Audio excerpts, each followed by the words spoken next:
할렐루야, 얼바인 중앙침례교회 온라인 주일 예배 오신 여러분들을 주님의 이름으로 환영합니다. 오늘도 예수님의 보혈을 의지하여 주의 보좌로 담대히 나아가길 소망하며 기쁨으로 찬양하며 나아가겠습니다.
넓은 사랑을 측량할 자 없으며 주가 주시는 참된 기쁨도 헤아릴 수 없도다.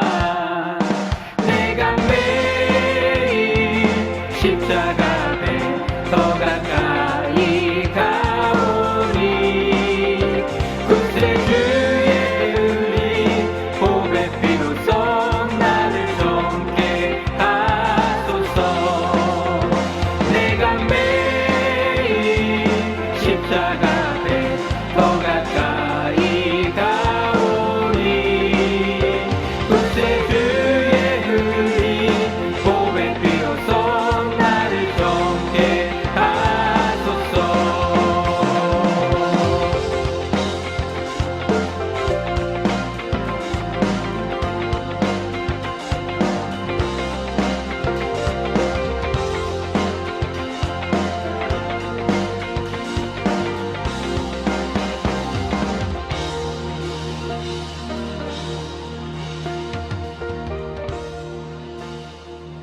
우리 얼바인 중앙침례교회 성도님들, 그리고 이 시간 영상으로 함께 하나님 앞에 예배하고 계시는 우리 가족분들, 이번 주간도 주님이 주시는 풍성한 은혜 속에 평안하셨으리라 믿습니다.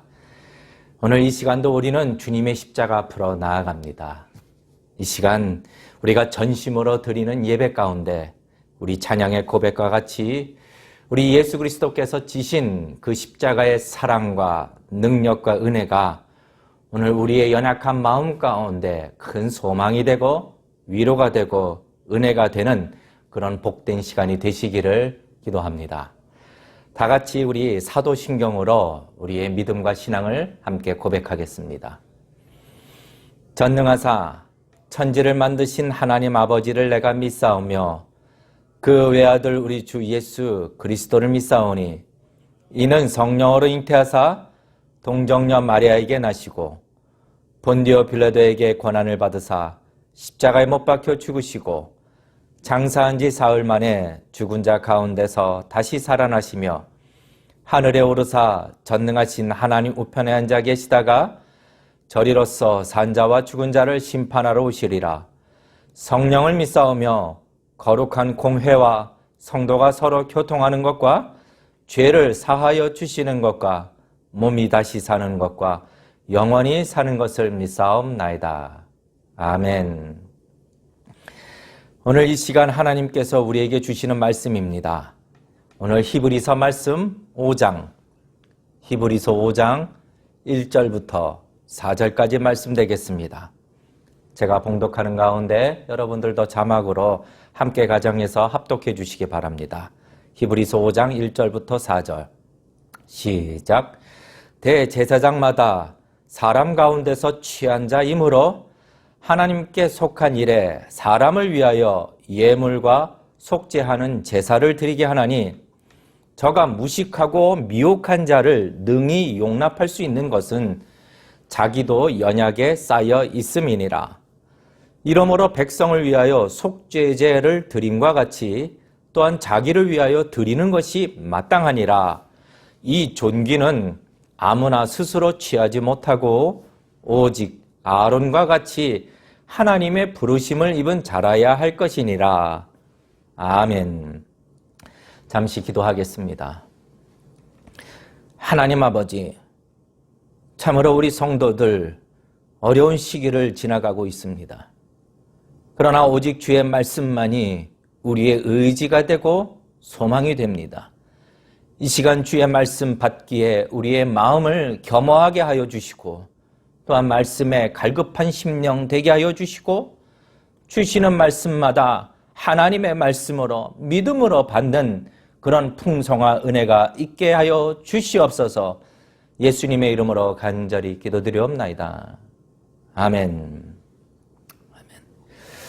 예, 오늘은 앞서 말씀드린 바와 같이 히브리서 말씀, 히브리서 강의 11번째 시간으로 히브리서 5장 1절과 4절까지의 말씀을 가지고 우리에게 있는 큰 대제사장이라는 제목으로 말씀을 나누기를 원합니다.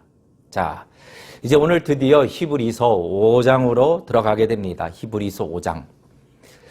왜 하나님은 이 본문의 말씀을 이곳에 주셨는가? 왜 주셨는가?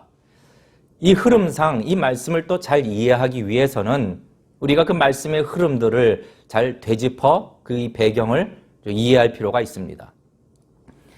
자, 성도님들, 저와 여러분은 지금 이 세상을 살아갑니다. 이 세상을 살아가야 합니다. 그렇죠. 그런데 그냥 사는 것이 아니라 다시 태어난 중생한 거듭난 성도로서 살아가야 합니다. 세상과는 구별된 자로 마치 나그네와 같이 하나님이 각자 부르신 그 길을 따라서 살아가야 합니다.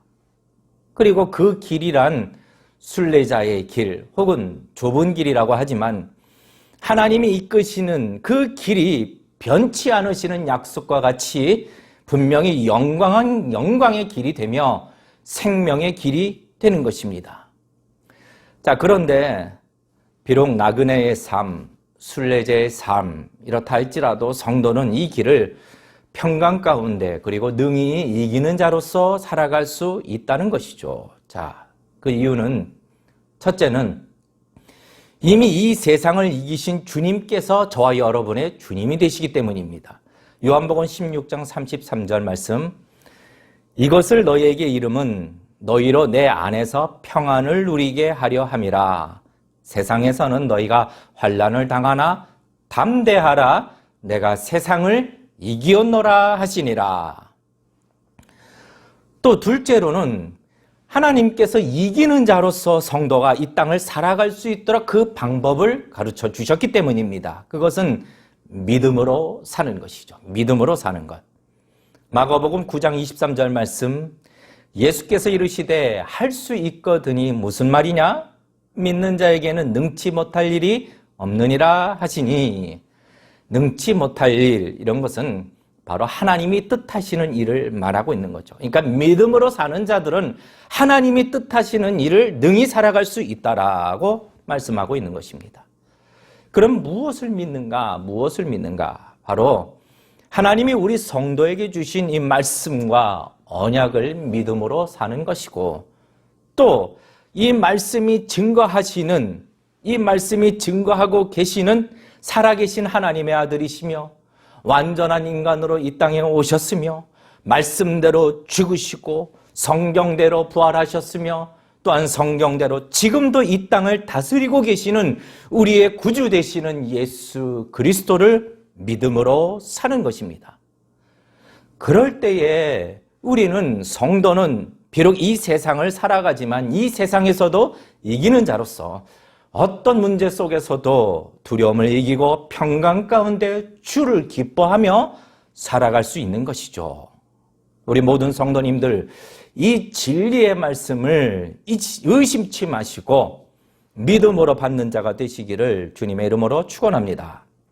자, 결국은 성도는 이 땅을 믿음의 싸움을 싸우는 겁니다. 믿음의 싸움을 싸우며 살아가는 것이죠. 자, 그러면 이 믿음의 싸움을 내 힘으로 싸우는가, 내 지혜로 싸우는가, 내 결단과 결심으로 싸우는 것인가? 결심해봤자 작심 3초도 안 걸리는 그런 결심. 그렇지 않기 때문에 하나님은 성도에게 어디로 나아오라고, 은혜의 보좌로 나아오라고 말씀하시는 거죠. 은혜의 보좌로 나아오라고.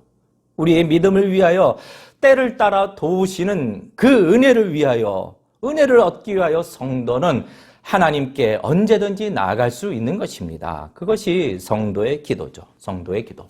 그러니까 성도는 이 기도를 통하여 믿음이 더욱더 견고해지고, 그리고 이 믿음의 싸움을 싸우는 것입니다.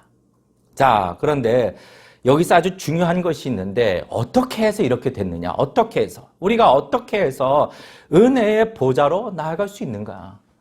나같이 연약하고 여전히 죄에 걸려 넘어지는 그런 인간이 빛이시며 완전히 의로우시고 거룩하시고 죄와 교만을 미워하시는 통치자에게로 우리같이 연약한 죄인이 어떻게 나아갈 수 있는가라는 거죠.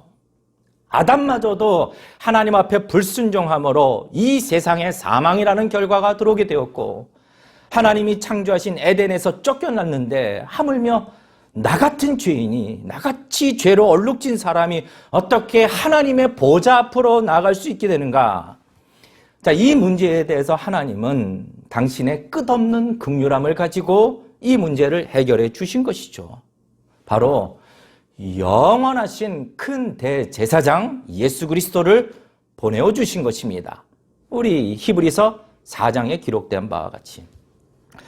그래서 우리는 예수 그리스도로 말미암아 오늘 히브리서 4장에 기록되어 있는 말씀과 같이 또 은혜의 보좌로 담대히 나아갈 수 있는 것입니다. 그리고 이제 오늘 말씀 히브리서 5장에 도착하게 되죠. 이제 히브리서 5장에서는 바로 우리에게 있는 그 큰 대제사장, 영원하신 대제사장 되시는 예수 그리스도께로 조명을 이렇게 비춰주고 있습니다. 조명을 비춰주고 있는 거죠. 자, 또 히브리서는 대단히 중요한 것이 있습니다. 히브리서는 매 장마다 이 말씀을 대하고 있는 성도가 예수 그리스도를 절대로 놓치지 않도록 계속 각 장마다 강조하고 있다는 거죠. 1장의 시작에서도 하나님은 마지막 날에 그의 아들 예수 그리스도를 통하여 말씀을 완성시키시고 예수님을 후사로 세우고 또 예수님으로 말미암아 이 세계를 지우셨다 강조합니다. 세우셨다고 강조하죠. 또 2장에 가서는 우리가 바라봐야 할 예수님이 누군가?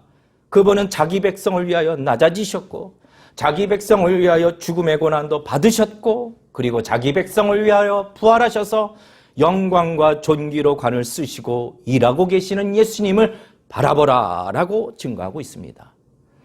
또 3장에 가서는 성도는 예수 그리스도를 깊이 생각하라고 왜요? 자기를 세우신 이에게 자기 백성을 위하여 죽기까지 충성을 다하신 그 예수 그리스도를 깊이 생각하라고 권면하고 있고 이제 4장에 가서는 성도는 고난 중에 기도를 통하여 은혜의 보좌로 나아갈 수 있는데 어떻게? 참된 중보자 되시는 예수 그리스도를 통하여만 은혜의 보좌로 나아갈 수 있다라고 가르치고 있는 것이죠. 이처럼 이 히브리서는 지금 성도가 믿음으로 살아야 하는 아주 신앙적이고 실천적인 면을 강조하지만 더불어 매 순간마다 예수 그리스도에 대한 초점을 잃어버리지 않도록 매 장마다 그리스도에 대한 지식을 우리에게 가르쳐주고 있고 놓치지 않고 그 사실들을 언급하고 있다는 겁니다. 그러므로 성도님들, 우리가 이 히브리서를 통하여 우리의 고난은 피할 수 없을지라도 우리의 구주 되시는 예수 그리스도에 대하여 우리가 바르게 이해하고 생각하고 기억하고 그분을 붙들 때에, 그분에게 초점을 맞출 때에 우리에게 있는 그 고난의 문제들까지도 다 명확하게 될 것이고, 더불어 고난 중에라도 끝까지 믿음이 견고해져서 승리자로서 살아갈 수 있다는 것을 우리에게 강조해 주고 있는 것입니다. 자, 그러면서 이제 5장을 시작합니다. 5장. 우리에게는 바로 예수 그리스도 큰 대제사장이 계시다. 이것을 이제 강조하고 조명해 주고 있는데, 그러면은 예수님이 우리에게 큰 대제사장 되신다. 이 사실이 왜 중요한가? 대제사장이라는 직분은 구약시대 것이 아닌가? 왜 오늘날 우리에게 도대체 중요한 것인가? 이 부분에 대하여 초점을 좀 맞추고 말씀을 나누고자 합니다. 첫째로, 이 대제사장은 누가 세우는가? 도대체 이 대제사장은 누가 세우는가? 그러니까 사람들이 모여서 자기들을 대표할 사람을 의논하여 세우는가? 자기 마음에 드는 사람들을 투표해서 세우는가? 그렇지 않고 이 대제사장이라는 직분은 오직 하나님만이 세우시는 자리라라고 기록하고 있습니다. 자, 4절 말씀에 이 존귀는 아무나 스스로 취하지 못하고 오직 아론과 같이 하나님의 부르심을 입은 자라야 할 것이니라. 이 대제사장 직분, 이 직분은 바로 하나님과 인간 사이의 문제를 해결하기 위하여 주신 직분입니다. 그러니까 인간은 죄와 불순종으로 인하여 하나님과의 관계가 원수된 자들입니다. 이미 원수된 자들. 자, 로마서 5장 10절 말씀에 곧 우리가 원수되었을 때에 원수된 자들. 그러니까 하나님 없이 살아야 하는 그런 정도가 아니라 창조주가 되시는 하나님과 원수된 관계로 살아야 한다. 그리고 그 마지막은 어떤 존재입니까? 그 마지막은 하나님의 심판을 기다리며 살아야 하는 아주 절망적이고 비극적인 존재라는 거죠.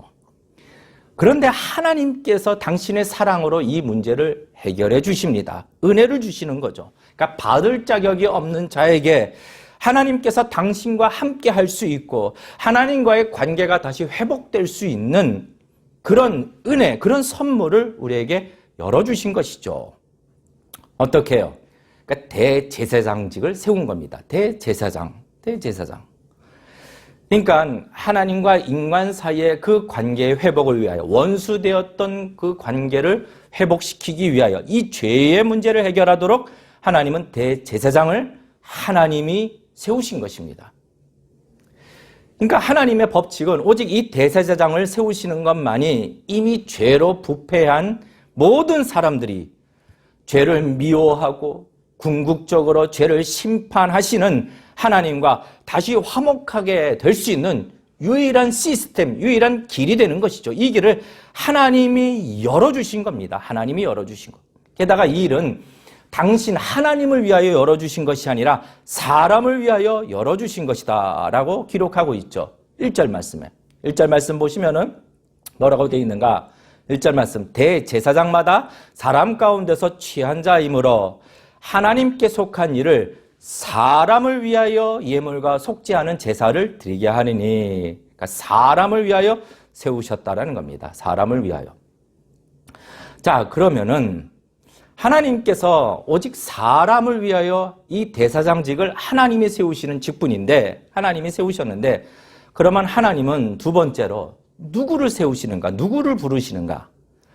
자, 이 대제사장직은 이미 말씀드린 바와 같이 하나님과 인간과 사람과의 관계의 회복을 위해서 세우셨기 때문에 하나님을 향해서도 그 자격이 흠이 없어야 되고, 또 죄로 부패한 인간을 향해서도 그 자격이 흠이 없어야 하는 것입니다. 이 두 가지 조건을 다 만족시켜야 하는데, 그러면 하나님께서 이 조건을 만족시키기 위하여 하얀 옷을 입은 천사를 택하셨는가? 그렇지 않고 하나님은 사람들 가운데서 택하여 세우셨다. 자, 1절 말씀을 다시 보시면은 대제사장마다 사람 가운데서 취한 자이므로, 그러니까 하나님께서는 아주 신비로운 영적인 존재인 천사를 통하여 세우신 것이 아니라 연약한 사람 가운데서 취하셨고, 그리고 하나님께 속한 일을 사람을 위하여 제사드리게 하셨다라는 겁니다. 왜 그러셨을까요? 피조물 중에 가장 뛰어나다고 하는 천사를 세우지 아니하고 왜 연약한 사람들 가운데서 취하셨는가? 아주 중요한 거죠. 그것이 2절 말씀에 있습니다. 2절 말씀, 그 이유가 2절 말씀을 같이 한번 읽으실까요? 시작. 저가 무식하고 미혹한 자를 능히 용납할 수 있는 것은 자기도 연약에 쌓여 있음이니라. 자, 사람을 대표하기 위해서는 중요한 것은 그 사람의 마음을 온전하게 이해할 수 있어야 되는 거죠. 온전하게. 그러니까 인생의 고통도 알아야 할 것이고, 세상의 슬픔도 알아야 할 것이고, 마음의 아픔도 알아야 할 것이고, 죄에 대해서 연약함도 알아야 할 것이고, 하여간 연약한 사람을 향해서는 사람에게 있는 그 연약함이라는 것을 온전히 이해하여야 하기 때문에, 그래서 하나님께서는 사람 가운데서 대제사장직을 세우신 것입니다. 참 하나님의 지혜가 놀랍지 않습니까? 하나님의 지혜 참 놀랍습니다. 저는 이제 그 목회자로서 지금 이렇게 사역을 감당하고 있지만, 그 이전에 하나님께서 저를 그냥 일반 평신도로 그리스도인으로 일반 직장 생활도 하게 하셨고, 또 재수 학교 입학하는 거 떨어져가지고 재수도 하게 하셨고, 또 평신도 집사로 또 교회를 섬기게 하셨고, 또 선교사로서 이슬람 지역에서 또 사역을 해보게 하셨고, 또 육신에 또 그런 불치의 병도 걸려보게 하셨고, 이제 그리고 나서 목회자로서 사역을 감당하게 하신 것, 참 하나님의 그 지혜 참 놀랍습니다. 이렇게 빙빙빙빙 돌아온 것 같지만 하나도 헛된 것이 없죠. 왜요? 조금이라도 성도님들의 마음을, 삶을 이해할 수 있고, 조금이라도 선교사님들의 그 고통과 애환을 조금이라도 이해할 수 있기 때문에, 그리고 목회자로서 사역을 감당하게 해주시는 그 은혜 참 감사합니다. 물론 바로 목회 현장에서 사역하시는 분들도 참 귀하죠. 이거 부르심이 다르기 때문입니다. 자, 이처럼 하나님께서는 사람의 연약함을 다 채울한 사람 속에서 이 일을 세우신 거고, 그런데 이 사람은 대제사장으로서 사람의 연약함을 다 알아야 하는 이 사람은 하나님에 대해서도 그게 만족이 돼야 되죠. 하나님에 대해서도 만족해야 됩니다. 어떻게? 하나님에 대하여 죄가 없어야 하는 것이죠. 죄가. 3절 말씀을 보면 이렇게 기록되어 있습니다. 이러므로 백성을 위하여 속죄제를 드림과 같이 또한 자기를 위하여 드리는 것이 마땅하니, 자기를 위하여 속죄제를 드려야 된다라고 하는 것이죠. 하나님은 구약시대에 이스라엘 족속 중에 레위 지파를 따로 구별하여 그들 중에 제사장과 대제사장을 세워서 임시로 하나님과 화목해 하는 일을 하게 하십니다. 임시로. 그리고 더불어 자기들을 위해서도 속죄제를 드리게 하는 거죠. 왜요?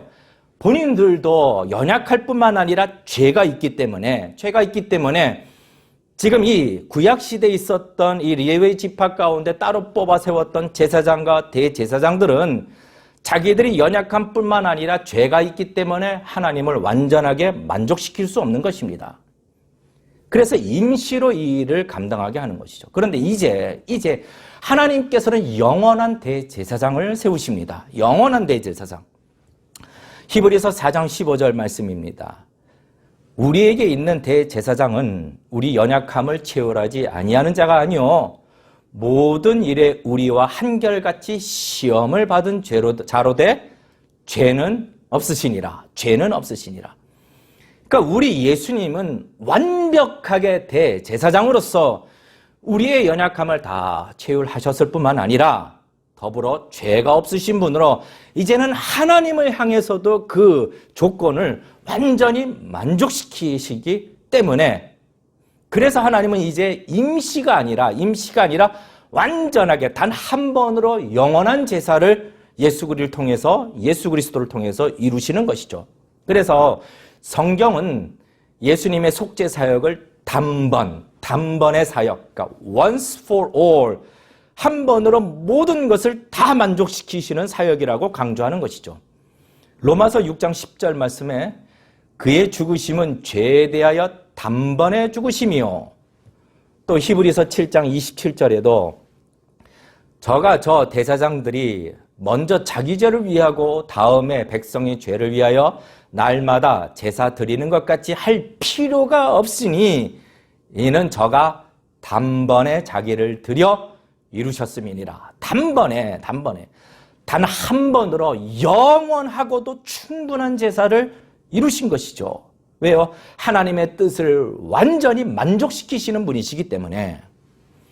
그러니까 하나님께서는 바로 사람을 위하여, 우리를 위하여 하신 일이 창조 때부터 계셨던 로고스, 그러니까 말씀이신 하나님, 성자 하나님을 완전한 인간으로 이 세상에 보내십니다. 여러분, 우리가 예수님이 이 땅에 오신 목적을요, 잘 알아야 돼요. 자꾸 다른 목적으로 이렇게 바꿔서는 안 돼요. 다른 목적으로 육신의 병든 자들을 위해서 오셨다, 무슨 물질로 궁핍한 자들을 위해서 오셨다, 이 땅의 평화, 이 땅에 전쟁이 없는 평화를 위해서 오셨다, 이렇게 바꿔서는 안 되는 거죠. 예수님이 이 땅에 오신 진짜 목적은 죄로 인해서 영적으로 병들고 죄로 인해서 죽은 자들을 위하여 오신 것이고, 죄를 위하여 고통받는 영혼들을 위해서 오신 것이고, 또 오직 하나님의 은혜를 바라며 구하는 심령이 가난한 자들을 위하여 오신 것이며, 이 땅에 전쟁이 없는 평화가 아니라 하나님과 원수된 관계, 그 관계를 회복시켜 주시는 하나님과의 관계가 평화롭게 하시기 위해서 오셨다라는 거죠. 그러니까 이 목적을 자꾸 다른 것으로 바꿔서는 안 돼요. 게다가 우리 하나님께서는 예수님을 그렇게 보내셨을 뿐만 아니라 우리 예수님께 사람의 연약함을 다 치유하게 하신 거죠. 머리 둘 곳조차 없으셨던 우리 주님 기억나시나요? 오실 때부터 그 베들레헴이라고 하는 보잘것없는 초라한 마을에, 또 누울 자리마저 없어 그냥 그 말 구유에서 태어나셨고, 후에는 고향에서도 버림받으셨고, 나그네의 삶을 사셨고, 그리고 사단으로부터 모든 시험을 다 받게 하셨습니다. 게다가 육신의 고통, 육신의 조롱까지 다 받으시고, 마지막에는 그 죄가 없으신 분이 우리가 받아야 할 그 심판의 고통을 다 짊어지고 우리 하나님께서는 대신 피를 흘리도록 하게 하신 겁니다. 이것이 하나님이 사람을 위하여 하신 일이다라고 이야기하고 있는 거죠. 그래서 히브리서 3장 1절 말씀은 그러므로 함께 하늘에 부르심을 입은 거룩한 형제들아, 우리의 믿는 도리의 사도시며 대제사장이신 예수를 깊이 생각하라라고요. 우리 대제사장 되시는 예수님은 완벽하신 분, 하나님에 대해서도 완벽하시며 우리 사람을 향해서도 완벽하신 이 대제사장 되시는 예수님을 우리는 깊이 생각해야 합니다. 자, 그런데 세 번째로, 좋습니다. 우리가 예수님을 생각할 때에 대제사장으로서 예수님을 생각할 때 놓치지 말아야 할 것이, 우리 큰 대제사장 되시는 예수님은 죄가 없으시고 우리의 연약함을 다 체휼하셨지만, 만약에 우리를 바라보시는 눈이 야, 나는 죄가 없는데, 나는 완전한 의인인데 너 때문에 나는 이런 고통을 왜 당해야 되냐, 우리를 향하시는 그 눈이 정죄하시는 눈이나 아니면 원망의 눈을 가지셨다라면 우리는 여전히 지금도 두려워할 것입니다. 여전히 두려움 속에 우리가 예수님의 이름을 의지하여 거룩하신 하나님 앞에 나아갈지라도 그 두려움 속에서 예수님의 정죄하시는 그 눈빛 때문에 우리는 주저주저하게 될 것이라는 거죠. 그런데 놀랍게도 우리의 대제사장 되시는 예수님은 이런 분이 아니시라 극렬하심이 풍부하신 분, 풍성하신 분, 오늘 말씀은 우리의 연약함을 능히 용납하셨다라고, 능히 용납하셨다. 2절 말씀에 저가 무식하고 미혹한 자를 능히 용납할 수 있는 것은, 능히 용납할 수 있는 것은, 여기서 용납이라고 하는 이 헬라어 단어는 메트리오 파데오라는 단어가 쓰입니다. 헬라어는 메트리오 파데오. 그런데 이 단어에 대해서 많은 주석가들이 이렇게 이야기를 합니다.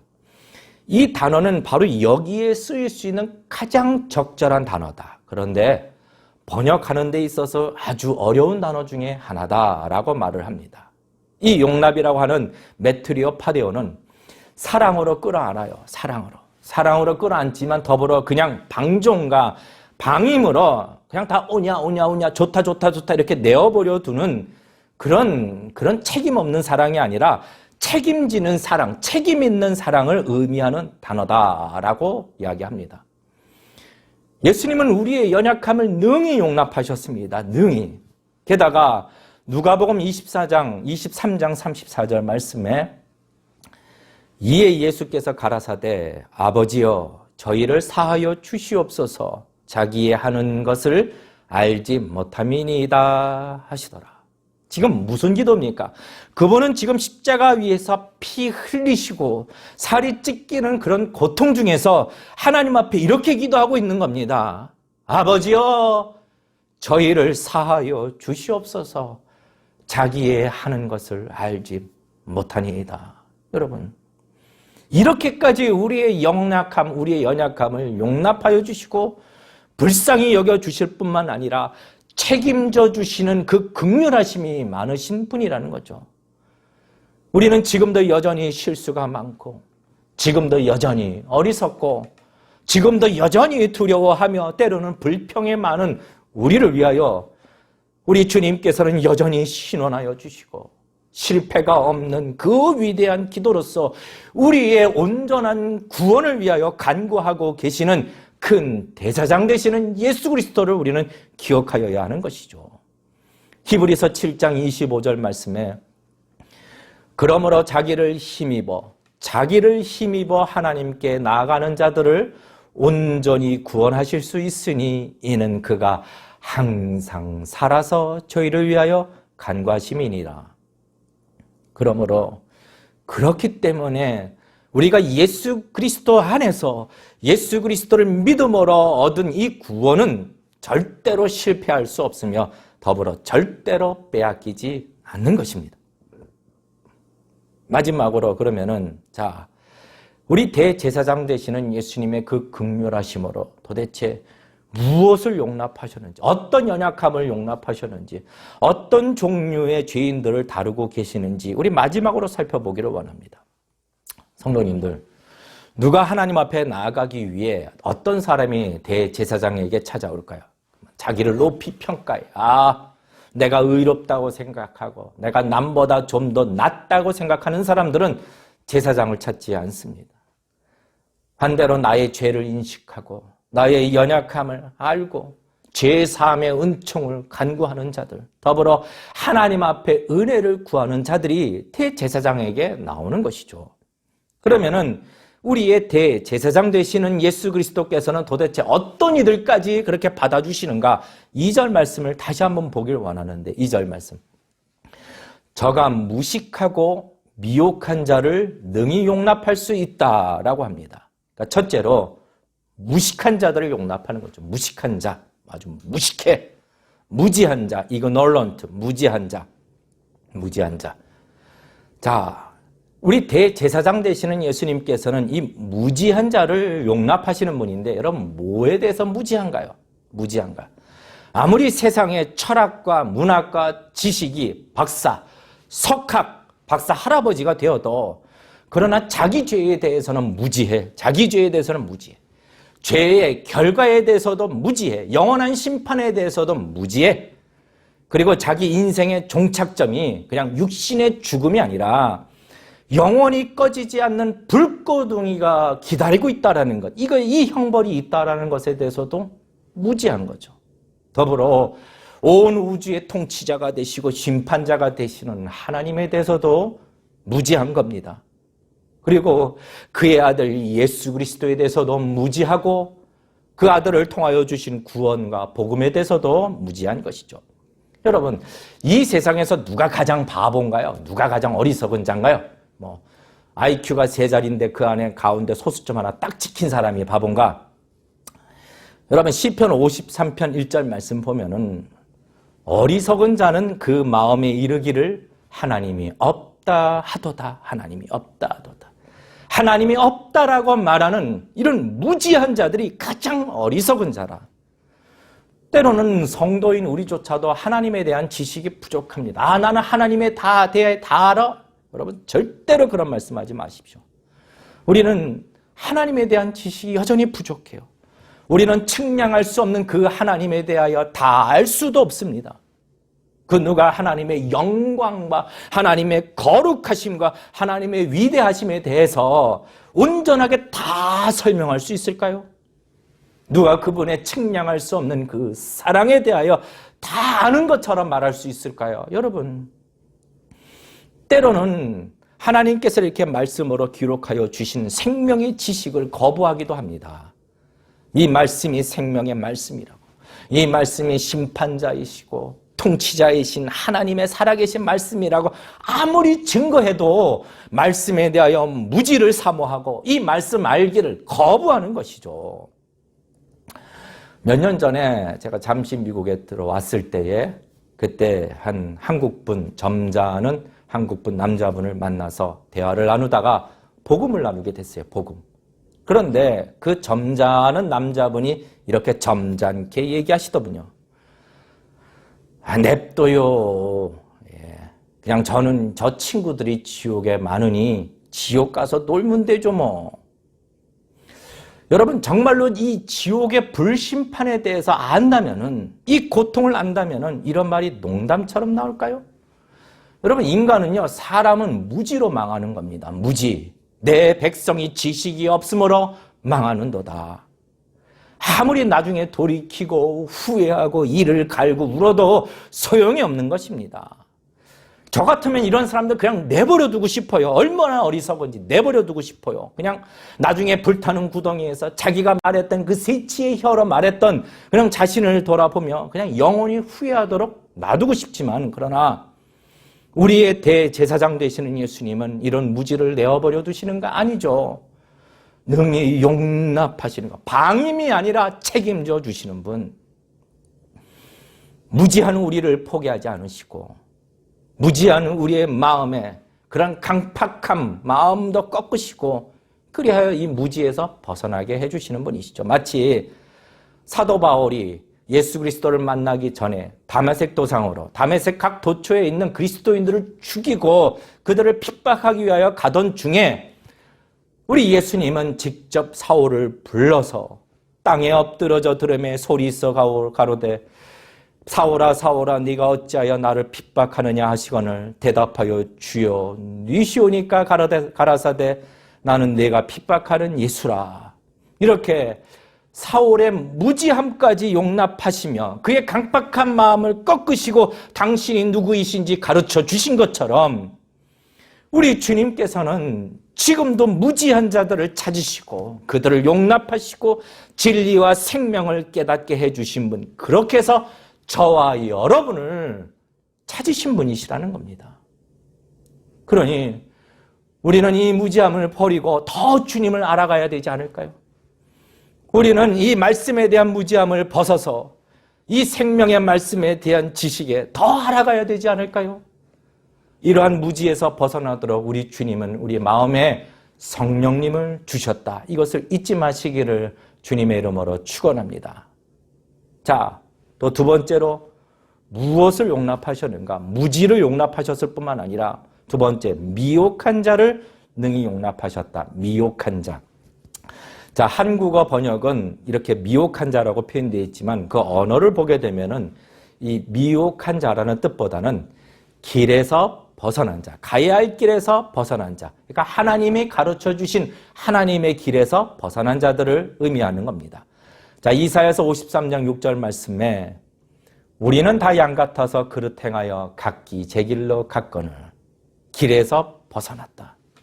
이들을 용납하시는데, 자, 이 표현은 죄의 어원과 같습니다. 죄라는 단어의 어원. 이 죄라는 단어의 그 원어는 벗어나다, 빗나가다 이런 뜻을 가지고 있죠. 그러니까 하나님의 뜻에서 벗어난 것이 죄인죠. 그러면은 왜 이렇게 가야 할 길에서 벗어났는가? 첫째는 앞서 말씀드린 것처럼 무지함 때문에 가야 할 길이 무엇인지 몰라서 벗어나는 것이죠. 하나님에 대하여 무지하고 진리에 대해서 무지하고 복음에 대하여 무지하고 그래서 하나님의 길에서 벗어난 것이죠. 하나님은 우리에게 이 말씀을 왜 주셨습니까? 이 길을 가라고 가르쳐 주시는 것이죠. 두 번째로 왜 이 길에서 벗어나게 되는가?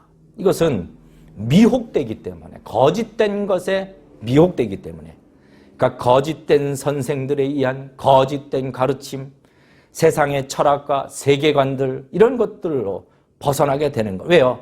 이렇게 거짓된 것들은요, 보기에 정말로 매혹적이기 때문에 아주 매혹적이라는 거죠.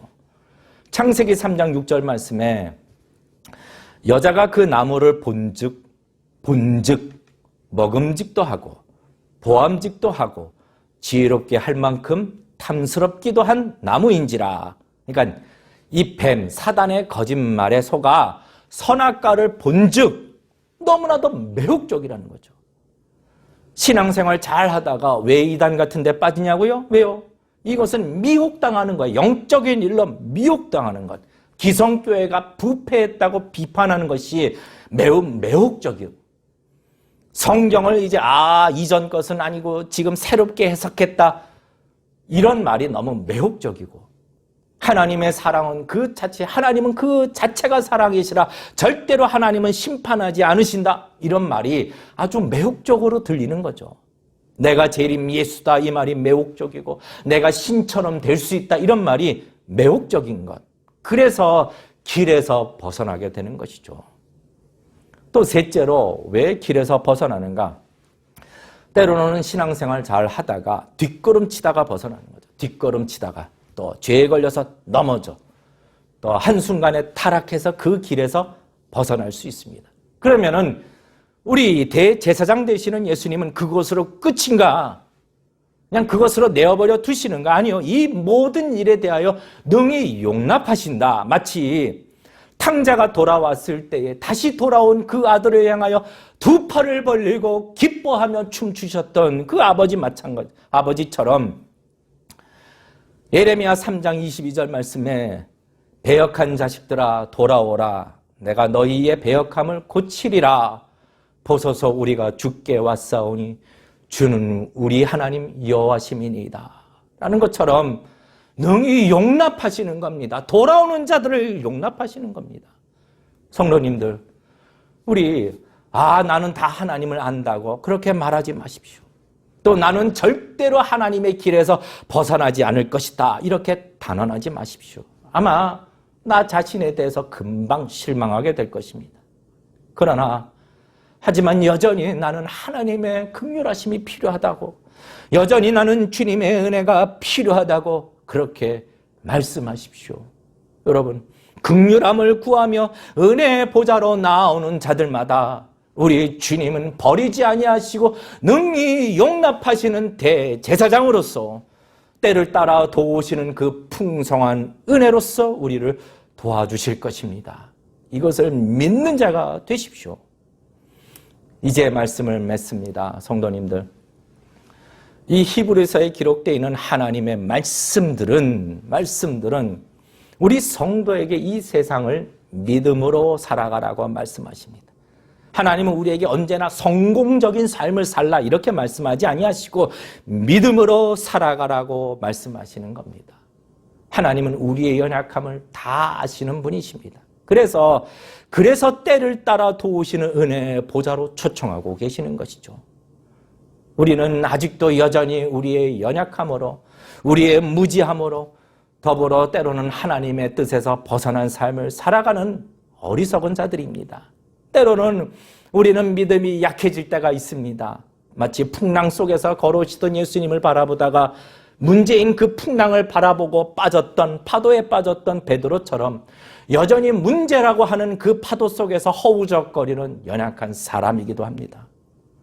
그러나 이러한 우리를 무지하고 미혹당하고 있는 우리를 여전히 능히 용납하시고 더불어 책임 있는 사랑으로 우리를 감싸주시는 우리의 영원한 대제사장 되시는 주 예수 그리스도께 날마다 나아가시기를 주님의 이름으로 축원합니다. 이 시간 다 같이 우리 찬양 드리십시다. 전심으로. 하나님, 우리는 은혜가 필요합니다. 그러나 오직 예수 그리스도를 의지하여 피 흘리신 공로를 의지하여야만 우리는 그 은혜 보좌 앞으로 나아갈 수 있습니다. 아바 아버지께로 나아갈 수 있습니다. 대제사장 되시는 주님의 보혈이 우리에게 새 생명을 주셨고 우리의 영혼은 새롭게 되었습니다. 그런 정도든지 그리스도 안에 있으면 새로운 피조물이라 이전 것은 지나갔으니 보라 새 것이 되었도다. 이 말씀 기억하며 다 같이 우리 마음과 입술로 우리 주님께서 우리를 위하여 행하셨던 그 속죄 사역을 다 같이 찬양으로 올려드리겠습니다.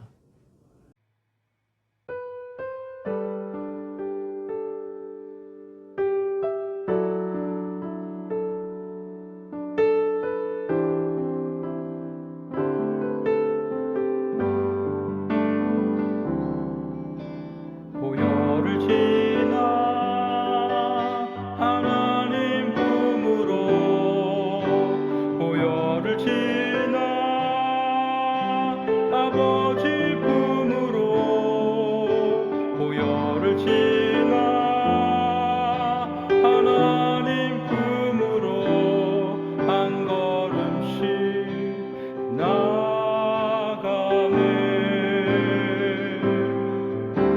보혈을 지나 하나님 품으로 보혈을 지나 아버지 품으로 보혈을 지나 하나님 품으로 한 걸음씩 나가네. 존귀한 주 보혈이 내 영을 새롭게 하시네. 존귀한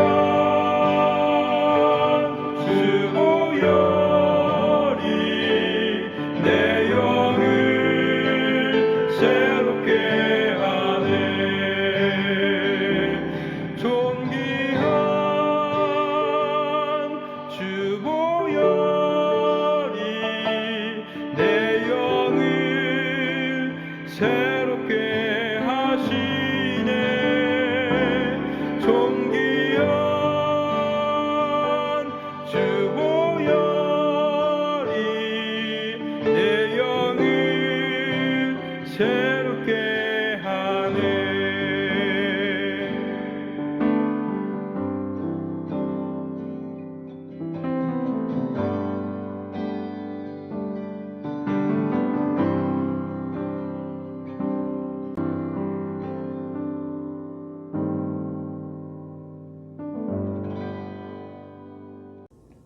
이 시간 다 같이 기도합니다. 우리의 대제사장 되시는 예수님은 긍휼이 많으신 분, 우리의 연약함을 다 채울하신 분이십니다. 우리의 연약함을 능히 용납하시는 분, 그분 앞에 우리가 있는 모습 그대로 나아갈 수 있습니다. 이 시간 특별히 기도할 때 하나님, 우리의 연약함을 하나님 보시고 긍휼히 여겨주시고 우리를 붙잡아 달라고.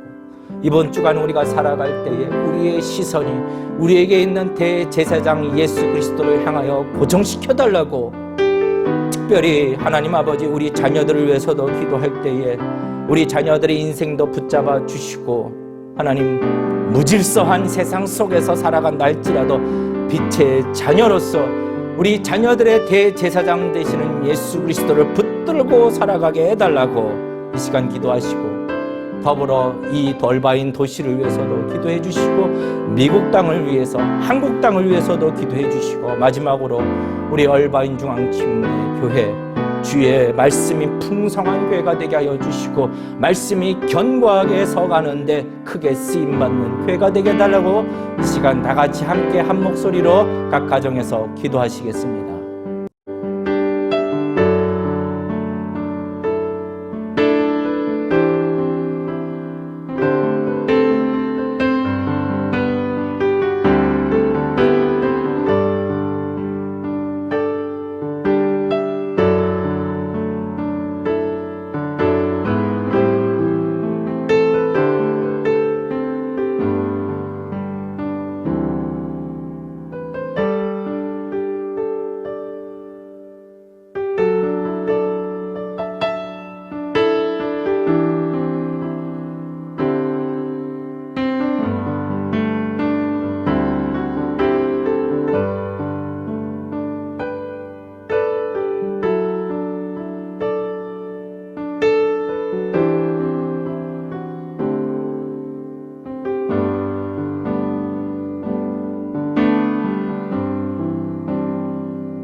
하나님 아버지, 오늘 이 시간 우리가 드린 기도의 제목 하나하나마다 하나님 기억하여 주시고 기도의 제목들이 땅에 떨어지지 아니하고 주님 앞에 온전히 상달되는 그런 기도가 될 수 있도록 하나님을 붙잡아 주시옵소서. 우리의 마음을 하나님 아시지요. 우리의 연약함을 아시지요. 우리를 긍휼히 여겨 주셔서 이 세상을 주의 백성으로 주의 자녀로 이기는 자로 살아가기를 원하오니 우리에게 믿음을 더하여 주시옵소서. 어려울 때마다 문제 속에서 이미 세상을 이기신 예수 그리스도를 기억하고 주님을 바라보며 살아가는 주의 거룩한 백성들이 다 되도록 축복하여 주시옵소서. 드린 예물마다 하나하나 주님 다 축복하여 주시되 이 땅에서 궁핍함 없게 하여 주시고 물질로서도 하나님 앞에 영광을 올려드리는 그러한 축복도 허락하여 주시옵소서. 영적인 축복과 이 땅의 축복을 하나님 다 기억하여 부어 주시옵소서.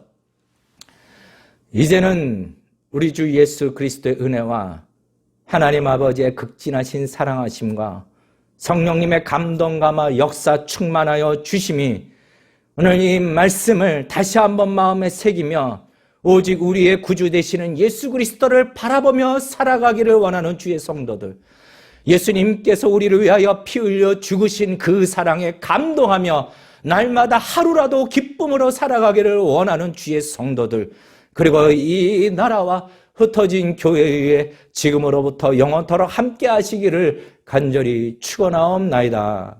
아멘.